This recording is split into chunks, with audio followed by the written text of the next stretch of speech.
안녕하세요. 지난 시간에 이어서 대한민국 최고의 강의 최강 1교시 강연을 맡게 된 역사학자 임용환입니다.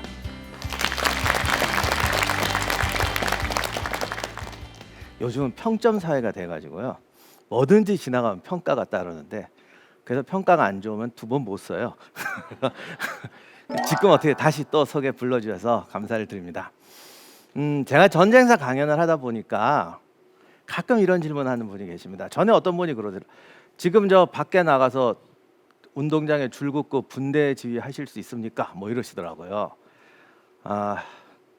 요리의 역사하고 요리 강습하고는 달라요.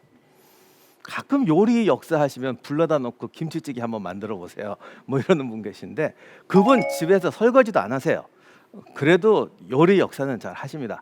저는 사실 군대 지휘법을 가르쳐 드리는 게 아니라 군대 지휘하시는 분들이 참조해서 영감을 얻을 수 있는 기초 지식을 드리는 거예요. 제가 이 변명이 아니고 실제로 제가 군에 가서도 이제 강연도 하고 그러는데 그런 분들도 좋아하세요. 그리고 또 강연 들으면 어떤 분이 또 저한테 얘기도 해주십니다. 뭐 이렇게 실전에서 겪었던 일들, 그렇게 커뮤니케이션이 돼가는 걸 소통이라고 하고 융합이라고 합니다. 그래서 여러분들은 자기에게 맞는 것을 찾아가시면 될 것 같아요. 오늘 제가 여러분에게 들려드릴 강연의 주제는 전쟁사의 영원한 라이벌 롬멜과 패튼입니다.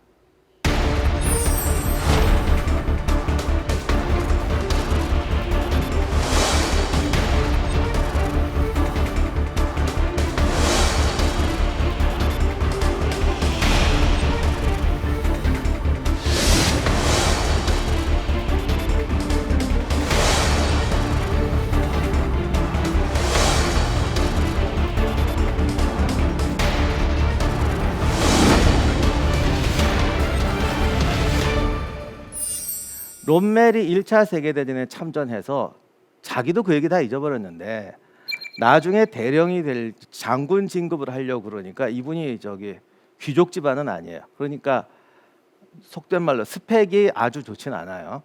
그랬더니 이분이 어떻게 했냐면 오토바이를 타고 부인을 자기 뒤에 태우고 1차 세계대전 전적지를 돌아다녔어요.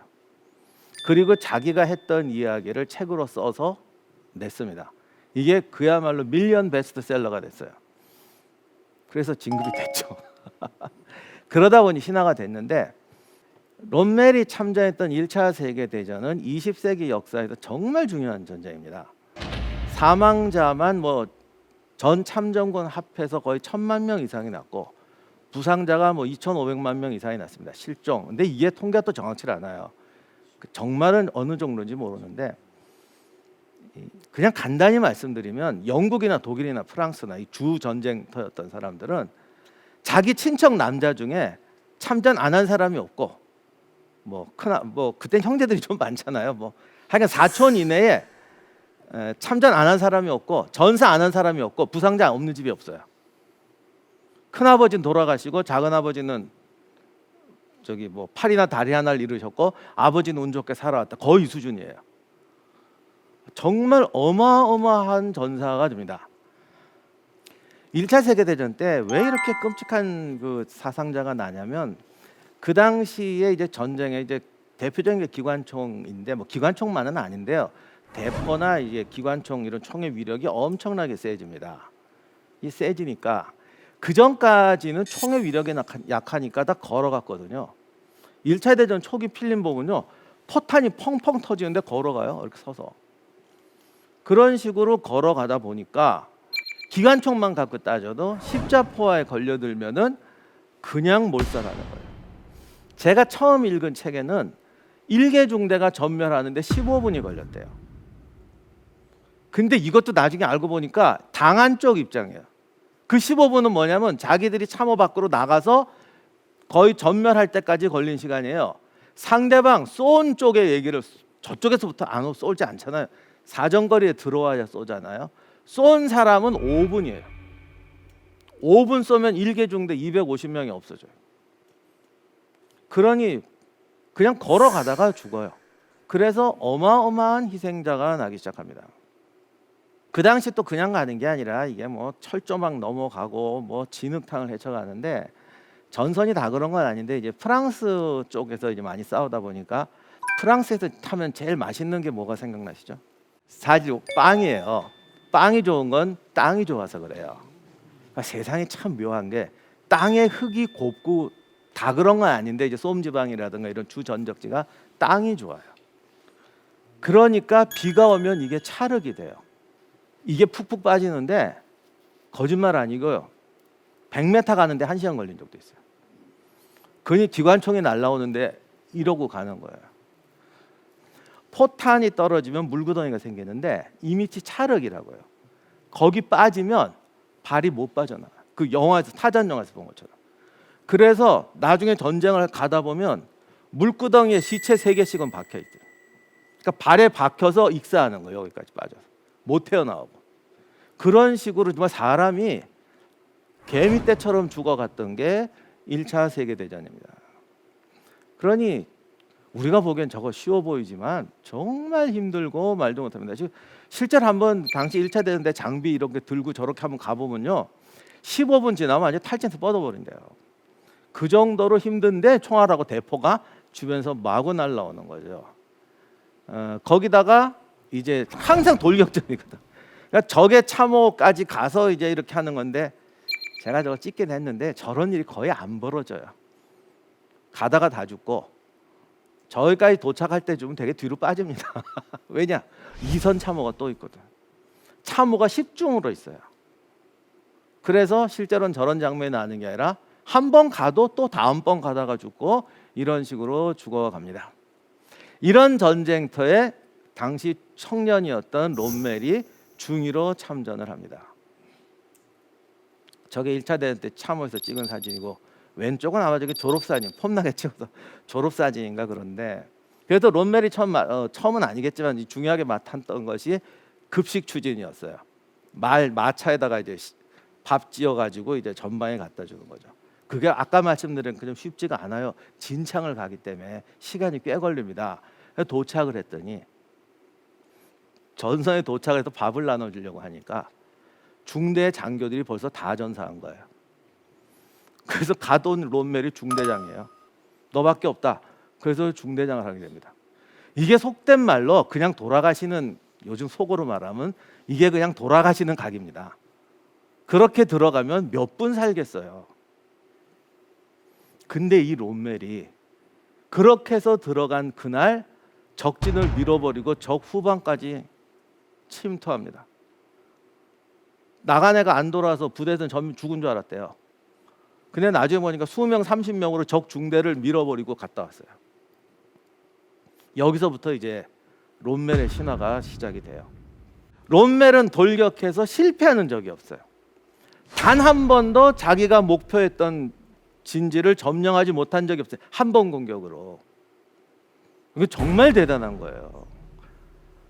그래서 신기록을 쌓아가다가 어느 날, 그것도 이제 전쟁 거의 이제 마지막 왔을 때 한 번 공격했는데 실패한 적이 있습니다. 정말 1차 대전 때 가다가 다 죽는 판에 한 번 실패했다고. 저 아직도 저런 거 성질이 좀 희한한 것 같아. 자기 기록 깨졌다고 펄펄 노발대발했대요. 근데 이게 속된 말로 방심의 결과예요. 왜냐하면 충분히 이건 좀 쉽게 생각했는데 실패한 거예요. 그래서 기록 깨졌다고 펄펄 뛰었더니 중대원들이 이건 우리가 너무 방심해서 그렇다. 당신 잘못이 아니다. 근데 전쟁터에서 한 번 한 거 또 하면 안 되는 거 아시죠? 그래서 롬멜의 명예를 회복해 주겠다고 중대원들이 다음 날 똑같은 방식으로 다시 공격을 했어요. 그리고 점령을 해서 어쨌건 무효입니다. 당신의 잘못이 아니라 우리가 잘못했습니다. 그러니까 그건 뺍시다. 그래서 기록 유지하라고 그랬다는 전설이 있는 사람입니다. 이렇게 되니까 이게 이제 궁금해지는 거예요. 도대체 이 아저씨는 무슨 방법으로 이렇게 하냐는 거예요. 그런데 당시 이제 같이 있던 사람들 말을 들으면 고지가 있어요. 그냥 돌격 다 죽는데 그러면 이렇게 보고 조기까지 이렇게 가라. 니들이 조기까지 갔을 때 여기서 기관총을 쏴라. 쏘기 시작하면 너희들 5분 있다가 저쪽으로 가라. 뭐 이런 식으로 설명을 해요. 그렇게 하면 거짓말처럼 별로 죽지도 않은 애들 보통 한 번 돌격할 때 뭐 5명 전사 그래요. 남들은 그냥 돌아가시는데. 그래서 깨끗하게 가요. 다만 가도 옆에 중대들이 실패하기 때문에 이제 뭐 하지 그 돌아오고 후퇴는 하지만 가서는 실패하는 법이 없어요. 봤더니 이거 이번엔 되게 힘들어. 정말 힘들어. 이거 어떡하지? 좀 힘드네. 그러면 포병을 한 15분 그것도 희한한 게 그 당시에는 포병 지원이 중요하니까 그냥 중대장들마다 뭐 1시간 쏴주세요, 2시간 쏴주세요, 더 쏴주세요. 롬멜은 그런 부탁을 안 해요. 딱 15분만 쏴주세요. 더 쏘면 내 자존심 상하니까 딱 15분만. 그러니까 포병들이 또 좋아해가지고 하라는 대로 해줘요. 그러니까 몇십몇 분부터 딱 많이도 필요 없어. 15분만 쏴줘. 15분 쏘면 그 다음에 끝나면 이래라 저래라 하면 거짓말처럼 거기에 살아서 도착하는 거예요. 저 훈장은 어떤 훈장이냐면 정말로 받은 사람이 40명도 안 되는 최고 훈장 중에 하나인데 저 훈장은 아무리 공을 세워도 한 부대에 2명을 안 주는 훈장이에요. 저런 것도 받아요. 옆에 있는 사진이 부인인데 부인이 영화배우 같이 생겼죠. 롬멜이 또 글을 잘 써갖고 전선에서 맨 부인한테 편지 씁니다. 엄청나게 써요. 전선에서 정 자기가 시간이 없잖아요. 당번병이 대신 써요. 사모님 열흘 동안 편지가 없어서 얼마나 걱정이 많으십니까? 지금 사실 일화에서 못 써서 제가 대신 씁니다. 문체도 비슷하더라고. 하도 이게 써줘가지고. 롬멜이 이런 일화는 너무나 많은데 하나만 더 소개해드리면 이제 우리나라와 좀 비슷한 거라서 고지전을 하게 됐어요. 이건 또 어떻게 하게 됐냐면 그 독일군이 이제 저기 루마니아 뭐 이런 쪽하고 싸우니까 좀 죄송하지만 그쪽 군대가 좀 수준이 떨어져가지고 너무 쉽게 이기는 거예요. 그래서 뭐 1개 소대가 가면 1개 중대를 이기고 1개 중대 가면 1개 대대가 이기는 거예요. 그러니까 이제 독일군 다 알아요. 우리는 뭐 하나 정도 위에 애들은 깨끗하게 격파할 수 있다. 그런데 하도 이기다 보니까 수비 데이터가 없어요. 수비를 해본 적이 있어야 말이지 맨날 도망가니. 그래서 공격하는데 저쪽에서 갑자기 1개 사단이 덮쳐오는 겁니다. 근데 이쪽은 1개 대대예요. 이건 좀 곤란하잖아요. 그래서 많이 회의를 했더니 중대장들이 안타깝게도 우린 수비 데이터가 없다. 그러니까 일단은 물러서서 좀 이렇게 한번 이렇게 좋은 위치에서 싸워서 방어를 해보고 그 다음에 공세를 가자 이렇게 말합니다. 그랬더니 롬멜이 벌떡 일어나더니 우리 그동안 능력으로 보면 충분히 막을 수 있으니까 막자라고 말해요.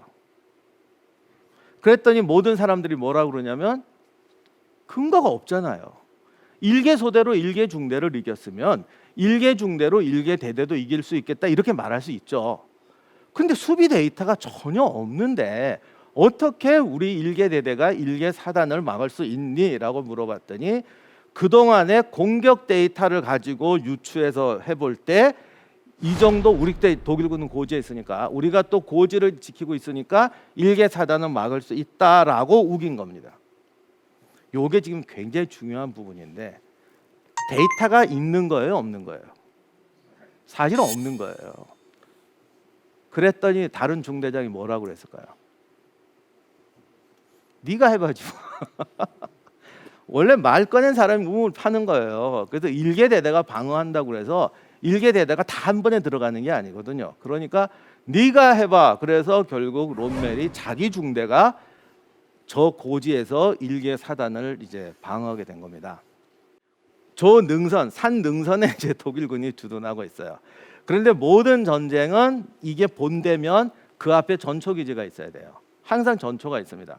적이 쳐들어오면 전초의 임무는 싸우는 게 아니고 적이 오는 경보를 탐지해서 빨리 돌아오는 거죠. 그래야 본대가 준비를 하니까.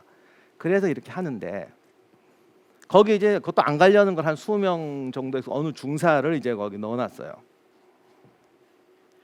모든 공격을 하기 전에 포해서 전선줄 끊고 이러고 시작하잖아요.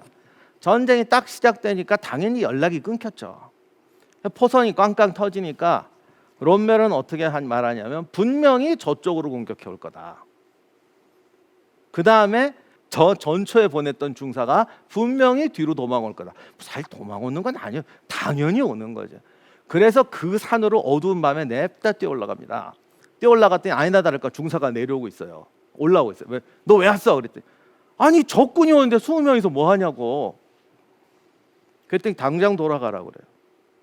아까 말씀드렸죠. 롬멜은 그냥 죽이기 위해서 소모품을 쓰지 않는다. 그래서 병사가 돌아갑니다. 그랬더니 공격해오는 애들이 전초는 싹 무시하고 본대로 가는 거예요. 이것도 예상을 한 거예요. 쟤네들이 지금 수가 많고 독일군에 대한 뭐 이런저런 게 있으니까 쓸데없이 전초에서 시간 끌지 말고 돌격 앞으로 해서 본대로 가자고 해서 제끼고 온 거예요. 이걸 노린 거죠. 그랬더니 위에서 쏴대기 시작하는데 뒤에 있던 전초 애들을 보니까 얘들이 앞으로 갔잖아요. 그래서 이제는 뒤가 된 전초가 양쪽에 쏴요. 어두운 밤에 양쪽에서 총알이 날라오니까 모든 전쟁은 뒤를 잡는 거예요, 사실. 그러니까 양쪽에서 총알이 날라오니까 후두두둑 무너질 거 아닙니까? 그래도 20명이 몇 명이나 죽이냐 싶지만 후두두둑 무너지면 모든 옆에 있는 병사들은 이런 식으로 나한테 올 거라고 생각해요. 사실 여기만 후두둑 무너뜨린 거야.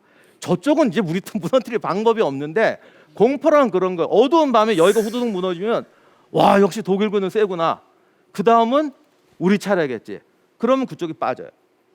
그럼 옆에서 그 다음은 우리 차례겠지. 그래서 빠져요. 그래서 저 전투에서 가볍게 무찔러요. 그런데 롬멜은 재미난 게 이렇게 하잖아요. 여기 해결됐잖아요. 그런데 공격을 저기만 아니고 사방에서 다 했을 거 아니에요. 그러면 지금쯤 1소대가 고생하고 있을 거야. 그러고 1소대로 뛰어가요.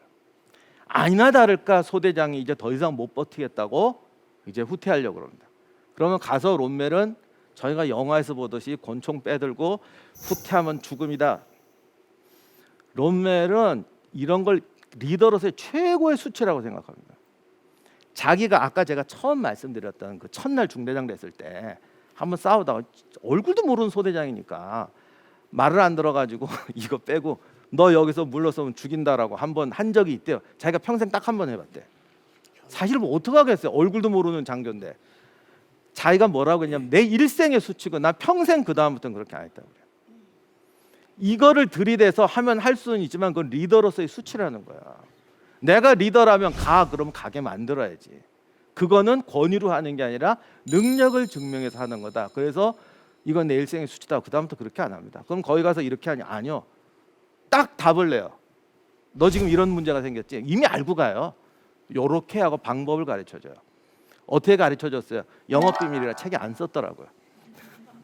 제가 첫 시간에 알렉산드로스 했는데 알렉산드로스 그랬고 카이사르도 그랬고 나폴레옹도 그랬고 진짜 위대한 지휘관은 적과 아군의 상황을 다 꿰가지고 지금 무슨 일이 일어날 거야라는 거를 알고, 그러니까 가장 위대한 지휘관은 그 사람이 꼭 필요한 그 시간에 그 장소에 있어야 한다. 그건 나폴레옹이 한 말인데 정말 그렇습니다. 그래서 나폴레옹은 기자들도 데리고 다녔어요. 그래서 다 일부러 조금 쇼를 했죠. 지금쯤이면 3년대가 지금 도망갈 궁리 하고 있겠지. 그럼 기자들 데리고 따라가요. 그럼 진짜 그러고 있어요. 뭐라고 또 멋있는 말 그냥도 안 해. 거기서 뭐 야 물러가 이러지 않아. 강을 건넌다 뭐 이렇게 멋있는 말 한마디 하고 적었냐? 그리고 이제 또 저쪽으로 가. 근데 롬멜은 이제 기자는 못 될 거다 해서 자기가 썼죠. 나중에. 그런데 하여간 저런 식으로 해서 가요. 그렇게 가다가 이제 며칠을 공격하다가 이 상대편 애들이 그때야 깨닫습니다. 우리가 잘못 공격했구나. 병력 많다고 이렇게 닥치는 대로 공격하는 게 아니구나. 그러고 보니 여러분 앉으신 거랑 비슷한데 병력 많다고 이렇게 우르르 가서 공격하는 게 바보예요. 약한 지점 한 점을 공략해야 돼요.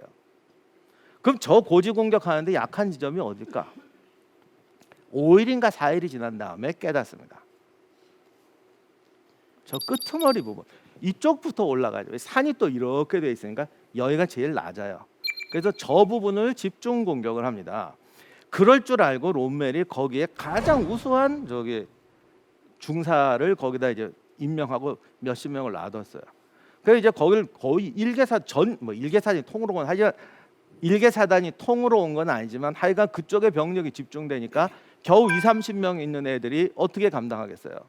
그러니까 이제 더 이상은 버틸 수 없다. 우리 빠지겠다 그랬더니 내가 할 때까지 기다려. 이게 참 무서운 게 그 중사가 좀 무능력하거나 능력이 떨어지는 중사였다면 내가 갈 때까지 기다릴 것 같으세요? 안 기다릴 것 같으세요? 안 기다리죠. 이게 리더의 능력인데요. 가도 되는데 꼭 그렇게 얘기를 해요. 내가 갈 때까지 기다려. 미리 좀 가르쳐 주면 안 돼? 제갈공명처럼 뭐 위험할 때 빨간 주머니 열어봐 이래도 되는데 절대 그렇게 안 해요. 갈 때까지 기다려라고 기다릴 만한 사람한테 말을 해요. 그러면 그 전투를 겪으면서 그 중사도 성장하고 자기도 성장하는 거예요. 요게 이제 리더십에서 굉장히 중요한 부분이 한 갈 때까지 기다려. 갔어요. 그랬더니 어떻게 합니까 했더니 기다려. 그리고 하나 둘 셋 하면 일제 공격해 올 때 뒤로 빠져. 뒤로 빠집니다. 저기 여기가 만약에 그 수명이 있던 곳이라면 이미 고생했잖아요. 구멍이 나니까 신나니까 다 뛰어들어요. 뛰어드니까 미리 그쪽에다 박격포니 기관총이 맞춰놨다가 집중 포격을 해서 거기를 아주 몰살을 시켜버립니다. 그리고는 다시 이제 독일군이 들어가요. 그러니까 밑에 애들이 이게 전쟁터에서 이런 일을 당하면 논리적으로 한 번 했으니까 두 번 또 당하겠냐, 뭐 옆으로도 이런 생각 못 합니다. 물론 그런 생각하는 부대도 있어요. 그건 우수한 부대죠. 그러니까 롬멜은 이걸 아는 거예요. 쟤네들은 이렇게 한번 후다닥 하면은 이제 그걸로 끝이다. 그래서 밀어붙였더니 그날로 깨끗하게 후퇴해버립니다. 그래서 5일 동안 이 고지를 깨끗하게 사수를 하죠. 이게 롬멜의 무서운 점이에요.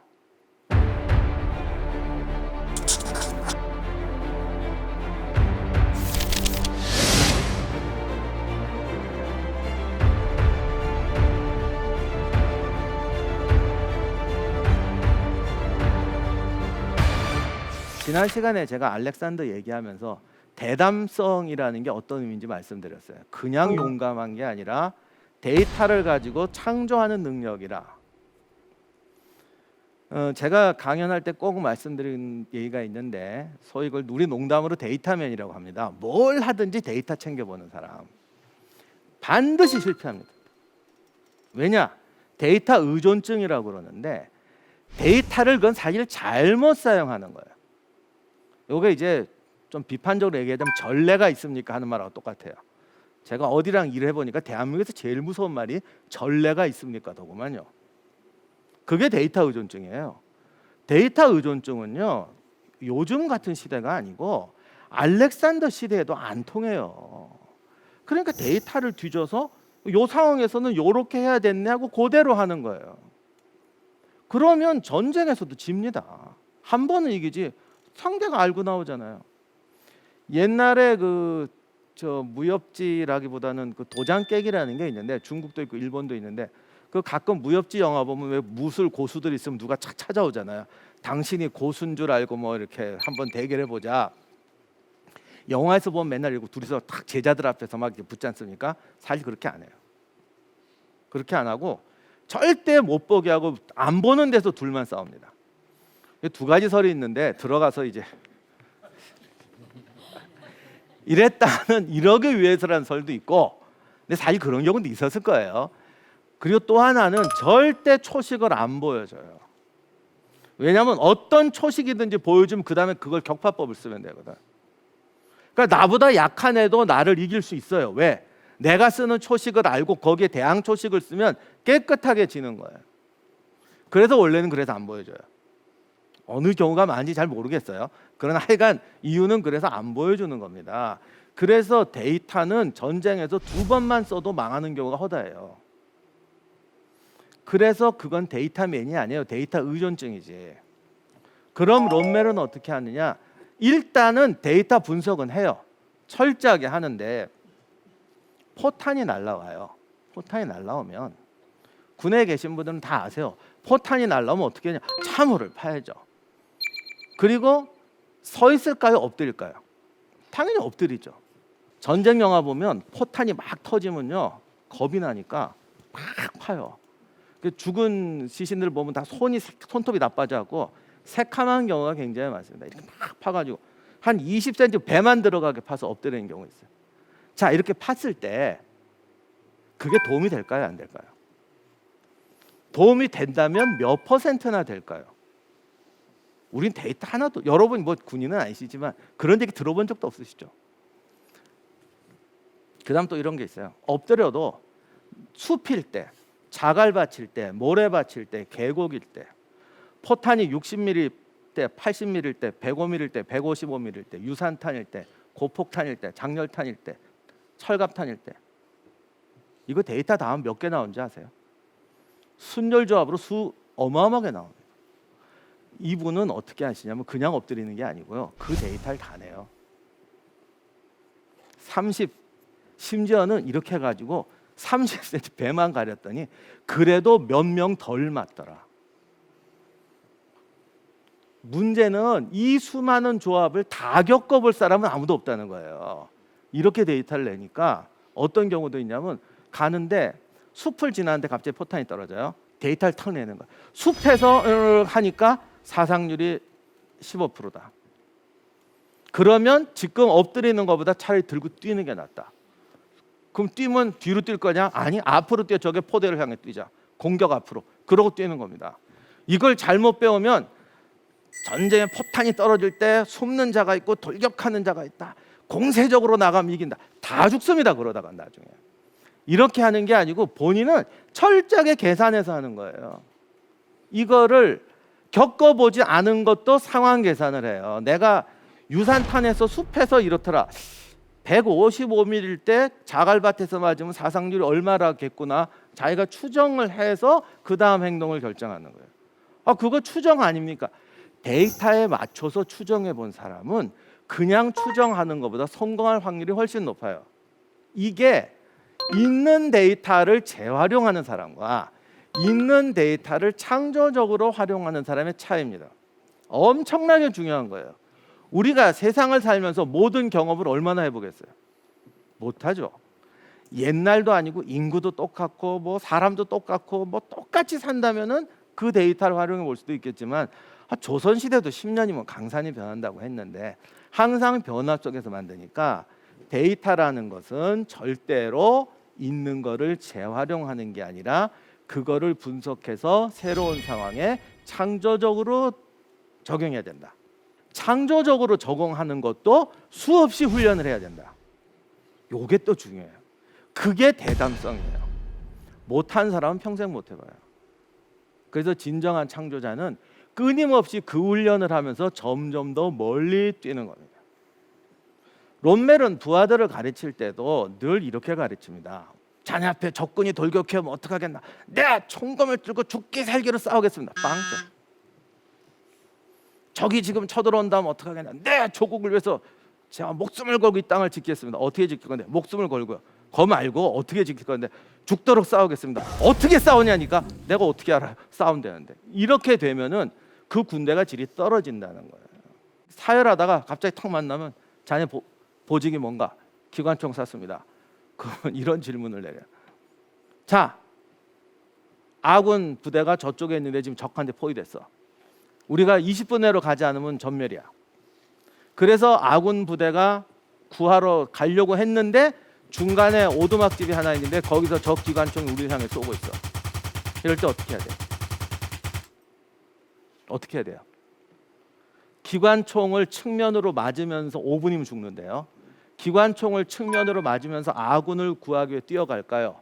아니면 우리라도 살아야 되니까 기다릴까요? 이런 질문을 던지면 우리는 벌써 철학적인 논쟁으로 돌아가요. 내가 살기 위해서 동료가 죽는다는 걸 봐야 되느냐, 이런 철학적 도덕적 논쟁으로 간다고요. 론멜은 그런 논쟁 자체를 거부해요. 군인이 동료를 구하는 건 당연한 거예요. 그러나 동료를 구하기 위해서 우리가 전멸한다면 그것도 무의미한 거예요. 그럼 어떻게 돼? 방법을 찾아야지. 시간이 없잖아요. 저 기관총 어떻게 할 거냐? 오두막이 함정이에요. 오두막 집에 있으면 소위탄을 던지고 불을 질러라. 근데 이게 웃기는 게 그 집에 가서 불을 지르려면 힘들잖아요. 근처를 지르면 대부분 애들은 우리가 불에 타 죽겠구나, 적이 우리를 깨트리는 법을 찾았구나라는 걸 암시만 주면 밖으로 나온다는 거예요. 물론 안 나오는 훌륭한 병사가 있을 수도 있습니다. 근데 보통은 내가 그 집에 불을 지르는 게 아니라 내가 너 불 지를 수 있어라고 암시를 주면 나온다는 거예요.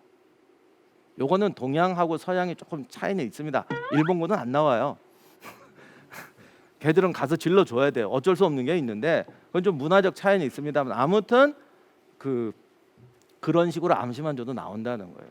이게 옳든 그르든 간에 병사들에게 항상 이런 식으로 구체적인 대답과 구체적인 방법을 요구하고 이렇게 롬메라고 한 번 대화를 하면요, 실제 전쟁터에 있는 사람은 정말 머리가 확 깬대요. 진짜로 확 깬대. 그래서 그 우리가 말하는 불확실성에 도전하는 용기와 대담성을 가진 사람이 되는 거예요. 그래서 롬메를 영웅으로 만든 건 사실 1차 대전이 아니라 2차 세계대전인데, 그것도 사실 영웅은 이미 프랑스 전선이 됐지만 더 유명해진 건 북아프리카 가서 유명해졌는데, 북아프리카 갔을 때 왜 유명해졌냐면 원래 롬멜이 보병이거든요. 기갑병과도 아니에요. 소위 2차 대전 때 전격전은 롬멜이 만든 게 아니라 다른 장군들이 만든 거예요. 뒤늦게 기갑사단장 됐는데 전격전 만든 애들보다 더 좀 이렇게 해가지고 더 스타가 됐어요. 화나잖아요. 만들긴 우리가 만들었는데 왜 영광은 제가 가져가? 그래서 북아프리카로 보내버렸어요.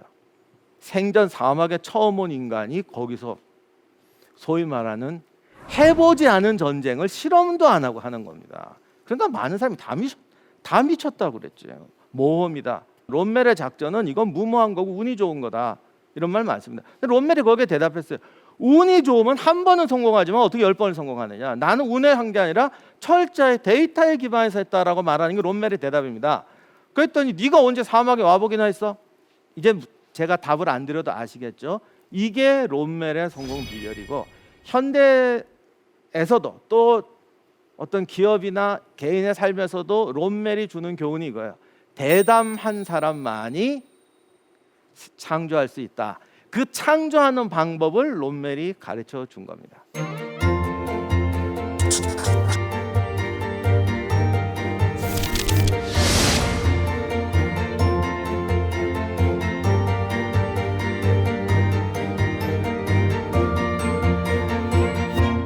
롬멜과 같은 시대에 똑같은 그 기갑부대 전격전을 운영했던 장군이 한 명 있습니다. 미국의 패튼이죠. 근데 이게 롬멜하고는 좀 달라가지고, 롬멜은 사람이 술도 안 하고 담배도 안 하고 욕도 안 하고 부인한테도 정말 충실했어요. 정반대 이제 양키 장군이 한 명 있는데 맨날 입 열면 욕이고 아니면 저 잘난 척이고, 미군은 이상하게 군복도 자기가 좀 이렇게 해서 입을 수 있나 봐요. 그래서 군복도 다 자기가 디자인해가지고요, 승마 바지에다가 뭐 승마 부츠, 지금 있는 돌아다니는 사진은 그래도 좀 점잖은 거고, 중령 땡가는 뭐 저기 그 옛날 나폴레옹 시대 기병 갑옷처럼 막 이렇게 추 달리고 레이스 달린 거 입고 살고 뭐 하여간 그래서 장군들은 제일 싫어했대요. 집이 또 되게 부자예요. 부인은 더 부자예요. 별명이 남작 부부였어요. 중2 때 부대로 부임해 오는데 사단장보다 더 좋은 차를 타고 다녀요. 그래서 롬멜이 평생에 제일 싫어한 게 헌병이라고 그러는데 교통딱지 뗀다고 맨날 이러고 다니고, 그 당시 미군도요, 군인 대우가 형편없어가지고 하급 장교들 월급도 형편없었어요, 진짜로. 그리고 막 컨테이너 막사에 살고 그랬어요. 지금 한국군보다도 100배 못해요. 근데 컨테이너 막사에 사는데 드레스 입고 밤에 저녁 식사할 때는 은초대 갖다 놓고, 부인은 드레스 입고 이분은 다 연밀복 입고 스테이크 썰고, 그것도 은식기 뭐 이런 걸 하인 요리사 다 두고 살았어요. 그래서 이분들 별명이 남작 부부였어요. 그러니까 속된 말로 사람들이 재수 없어 하는 행동은 다 해요. 그 다음에 병사들 입장에서 보면 병사들 괴롭히는 데는 일가견이 있어요. 제가 군대 갔다 온 분인데 군에서 좀 제일 힘들었으니까 좀 이렇게 어이없었던 일이 뭐냐면, 그 트럭 타이어 구두약으로 닦는 거라고 그래요. 수송부대에 있던 애들은. 그래서 30cm라도 움직이면 다시 닦아야 돼요. 그래서 그 검열 나오면요, 모든 수송부 차량이 꼼짝도 안 해요. 흙 묻히면 안 된다고. 우리가 생각해도 그럴 때 바퀴를 어떻게 구두약으로 닦아? 이거 처음 시작한 사람이 패턴이에요. 욕할 사람이 따로 있더라고. 한 번은 2차 대전 때 그 프랑스 전선에 미국 그 의원들이 이제 시찰을 왔는데 그때 이제 패턴이 유명해져 있을 때니까 헌병이 딱 보더니 저기 지나가는 저 차가 바로 패턴 부대입니다라고 했어요. 그랬더니 의원들이 아니 부대 마크도 안 보이고 아무것도 안 보이는데 당시 저게 패턴 부대인지 어떻게 알아? 제가 아까 프랑스 땅을 진흙탕이라고 그랬죠. 이런 진흙탕에서 저렇게 반짝반짝한 차는 쟤들밖에 없습니다. 진탕을 지나도 항상 반짝반짝. 진흙탕에서 싸워도 구나 반짝반짝. 그 정도가 아니고 아프리카에서는 전투 나갈 때 넥타이 메고 나가게 했습니다. 그 왜 군인도 정복 있잖아요. 사병들 넥타이 매잖아요. 그거 정복이지. 훈련 나갈 때 어떻게 전투 나갈 때 어떻게 넥타이 매겠어요. 사막에서 반팔 걷는 것도 못 하겠어요. 딱 와이셔츠 입고 넥타이 매고 누가 말하기를 내가 세상에서 본 군대 중에 제일 예쁜 군대라고. 그러니까 막 병사들이 말도 못하게 불만이 많아. 정말 불만이 많아. 장군들 고급 장교들 모아놓고 브리핑을 하는데 작전 장교가 나가서 지금 상황이 이래서 이쪽에 독일군 방어진지가 지금 굳건하기 때문에 우리가 이번에는 공격이 좀 힘들 것 같습니다. 그랬더니 패턴이 갑자기 튀어나오더니 쌍욕을 막 하면서 여기까지도 참겠어. 내가 지금 그쪽으로 지나왔어. 찝차 타고 왔거든요. 그러면서 기관총을 난사해 갖고 애들 혼자서 몇백 명을 죽였대요. 말이 되는 소리예요 이게. 공식 회의석상에서. 그래서 지금 걔들 다 도망갔으니까 빨리 가자고 그래요. 이럴 때 뭐라고 그러죠? 대위분이 장군님 거짓말하지 마세요 이럽니까? 증거 내놓으세요 이래. 황당한 거예요. 그러니까 가만히 있었더니 욕을 맞게 돼요. 그분이 그 전까지는 자기 패턴을 좋아했는데 글 겪고 나서는 악몽이라고 뭐 이따운 장군이 다 있냐고 막 그런. 실제 패턴이 저 그림에도 나오지만 특히 중요한 게 하얀 각반, 흰색은 아니었죠. 각반도 반드시 차게 했어요. 그러니까 병사들이 아우성이 난 거예요. 도대체 왜 이러느냐. 근데 이제 패턴이 한 말이 있어요. 미군은 그때까지 전투 경험이 없다. 그런데 북아프리카에 상륙했더니 상대가 누구게요? 롬멜이에요. 이미 전 세계적으로 유명해져서 롬멜이라 그러면 당시 영국군 장교들은요 정신치료까지 받았어요. 몽고메리가 북아프리카에 부임을 해가지고 롬멜하고 싸우려고 하는데 영국군 장교들이 하도 당해가지고 이제는 공포감이 나서 아예 싸우려고 안 하는 거예요. 그래서 몽고메리가 와서 했던 게 뭐냐면 요즘 말로 하면 심리분석관 뭐 이런 사람을 불러다가 장교들 심리치료까지 했다니까요. 그런데 미군이 상륙했는데 얘들은 전투 경험이 하나도 없는 애들이에요. 그랬더니 또 롬멜이 와서 인사를 했죠. 한번 휙 쓸고 가서 일개대들을 몰살시키고 거기 자기 패턴의 사위까지 포로가 됩니다. 그러니 와 이거는 우리가 싸울 수 있는 상대가 아니다라고 모든 미군 병사들이 겁에 질려 있어요. 이거를 이기는 방법은 실전 경험밖에 없어요. 그런데 실전 경험을 하려면 나랑 비슷한 애하고 싸워보면서 실전 경험을 하면은 어떻게 이게 되는데 아니 우리보다 100배는 많은 경험을 가진 애들하고 어떻게 싸우냐고 이거. 당시 독일군 이미 몇 년을 싸워온 애들이에요. 실전 경험을 내보내면 공포가 생길까요? 실전 경험이 쌓일까요? 실패 경험만 쌓이죠. 그게 공포가 되고. 이때에 아까도 말씀드렸지만 위대한 지휘관은 공식을 되풀이하는 게 아니라 방법을 찾아내야 됩니다. 패턴이 군복을 입어라, 넥타이를 매라, 그리고 이제 그 유명한 게 철모를 늘 쓰고 다녀라 이렇게 하는데 그거 가지고 욕을 어마어마하게 먹었는데 패턴이 하는 말은 뭐냐면 우리가 실전에 나가려면은 군대란 결국 옆에 있는 동료를 믿어야 된다. 어쨌든 병사들은 전쟁터에 왔으니까 싸우려는 의지는 있는 애들이라고요. 다 겁쟁이, 비겁자, 나 집에 가고 싶어 이런 애들이 아니란 말이에요. 그런데 현실적으로 자기 능력이 지금 의심스러운 거예요. 그러면 실전을 하는 대신에 일단 사람은 눈에 보이는 게 중요하다. 그러니까 군복도 적의 공포감을 느끼게 입잖아요. 그래서 철모를 씌운 거예요. 군인이 철모 썼을 때 안 썼을 때는 되게 달라 보입니다. 전투병처럼 보이거든요. 그리고 넥타이를 매라, 각반을 내라, 지지고 볶았더니 애들이 했단 말이에요. 이게 어떻게 논리적으로는 말이 안 되는데 전쟁터라는 게 원래 비논리적이잖아요. 이게 말도 안 되는 명령을 내리는데 하여간 병사들이 한단 말이에요. 저렇게 행군을 한다고요. 그래서 어쨌든 착착 줄 맞춰서 해. 거기다 가서요. 야, 이거 실제 전투에서는 아무 쓸데없어. 야, 목소리 큰 게 무슨 소용이냐? 발 맞추는 게 무슨 소용이냐? 논리적으로 맞을 수도 있어요. 그러나 이렇게 하면서 남들보다 잘하고 우리가 잘하면 우리 동료와 우리 부대들은 전쟁터에 나가서 일사불란하게 하겠다는 믿음과 신뢰가 생기는 거예요. 이랬더니 과연 실전을 내보냈더니 얘들이 잘 싸우기 시작하는 거예요. 지금도 이건 우연이었다고 말하는 사람이 있는데 그래도 우리나라 장교분들이 제일 동의를 많이 해요. 우리가 이제 사실 패튼의 후계자는 대한민국 군대입니다. 다 하고 있기 때문에. 그래서 이런 거를 보고 신뢰감을 쌓아가는 겁니다. 그래서 패튼이 그 뒤에 무수한 전투를 하면서 2차 세계대전 끝났을 때 최고의 그 영광을 얻어서 승전 퍼레이드 할 때 맨 앞에 섰던 사람이 패튼이었습니다. 미국이란 나라가 어쨌든 2차 대전 후에 최고 강국이 된 중요한 원인 중에 하나가 그날 퍼레이드의 맨 앞에 태웠던 사람이 둘이 있는데 한 사람이 패튼이고 또 한 분도 어떤 사람이냐면 둘리틀이라고 이제 둘리틀 공습에 유명한 사람인데 이 두 분이 다 뭐냐면 실제 공적을 안 세웠다는 게 아니라 실제 공정의 양만 갖고 채운 게 아니라 소위 대담함으로 도전했던 사람들이에요. 불가능해 보이는 임무, 불가능해 보이는 전술을 사용해서 적을 무찔렀던 사람. 이거를 가장 높이 치더라고요. 그래서 승전 퍼레이드 맨 앞에 세웠어요. 꼭 적을 제일 많이 죽인 사람, 뭐 적을 많이 폭파한 사람들이 아니라 이 전쟁이라는 걸 하면서 인간의 도전이 얼마나 새로운 것을 만들어줄 수 있는가를 보여줬던 사람을 앞에다 세우더라고. 이 탱크라는 게 처음 나왔을 때 많은 사람들이 탱크는 그냥 밀고 가는 거라고 생각을 했어요.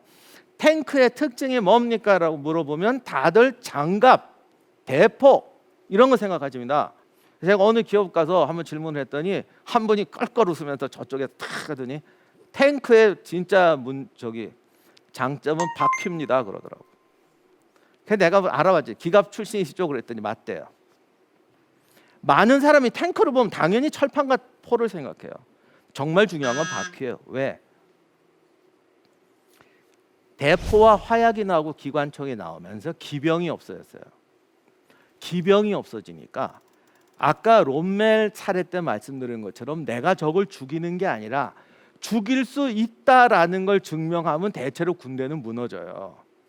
죽일 수 있다는 걸 증명하는 방법 중에 하나가 기병이 뚫고 가서 뒤에서 우리가 이제 기병이 뒤에 서는 거예요. 그럼 우리 뒤에 기병이 섰어. 쟤들이 우리한테 돌진하면 끝이야. 그럼 되게 무너지거나 항복하거나 그래요. 그런데 대포가 나오고 기관총이 나오니까 이게 안 되는 거예요. 기병은 보병으로 밀고 가니까 무조건 다 때려 잡아야 돼요. 그러니까 이렇게 무시무시하게 죽는 거야. 그래서 어떻게 탱크가 나왔더니 누가 생각을 탱크를 기병으로 쓰자. 탱크가 적의 한 점을 돌파해서 뒤로 돌아가서 막으면 앞에 있는 보병들 앞에 적은 무너진다.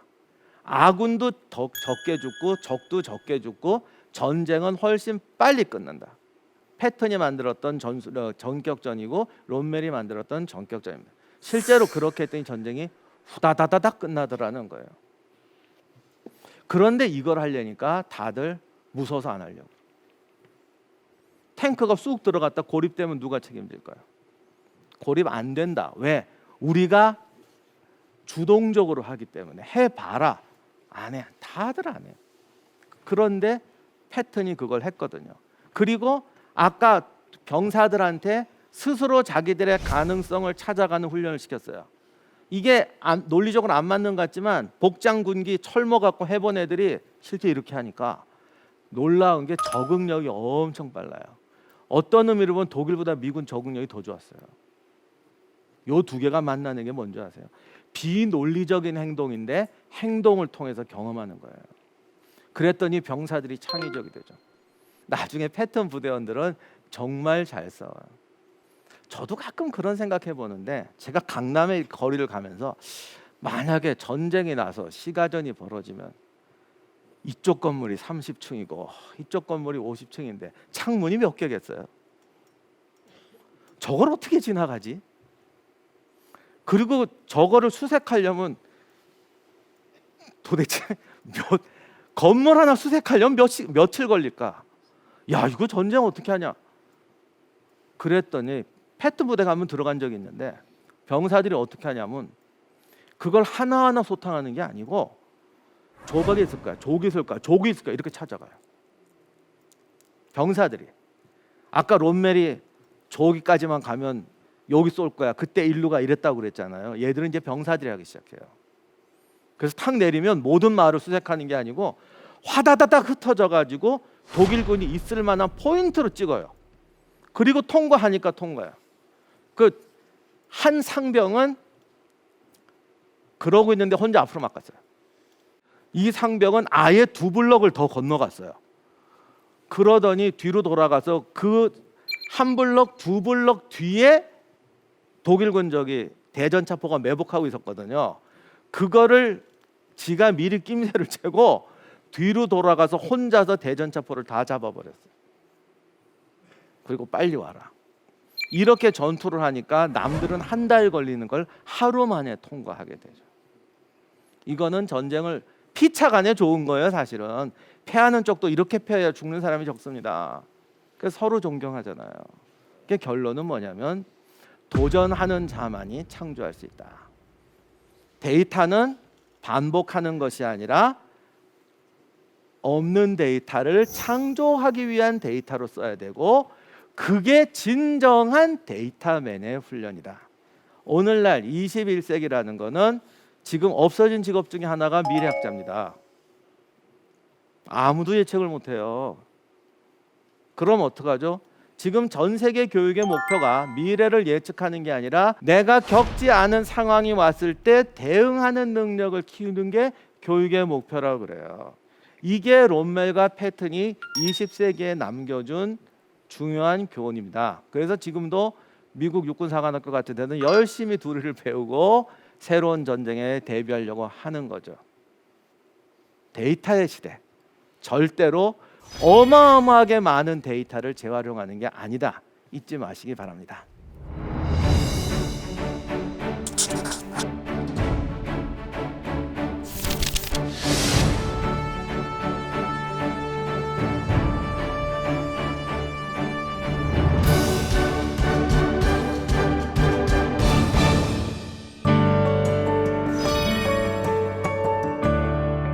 마지막으로 오늘 강연을 한마디로 정리해 보자면, 어제의 나 자신이 나의 첫 번째 장애물이다.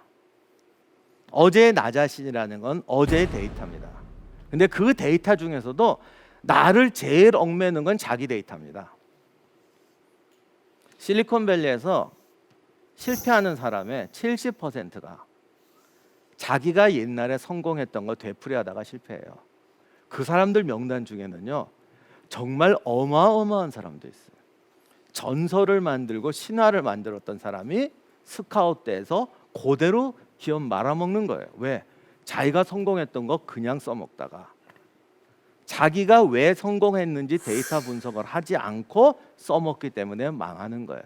아니면 더 이상 새로운 거에 도전할 용기가 안 생기는 거예요. 그래서 우리가 롬멜과 패턴을 존경하는 겁니다. 지금까지 대한민국 최고의 강연 최강 1교시 임용환이었습니다. 감사합니다.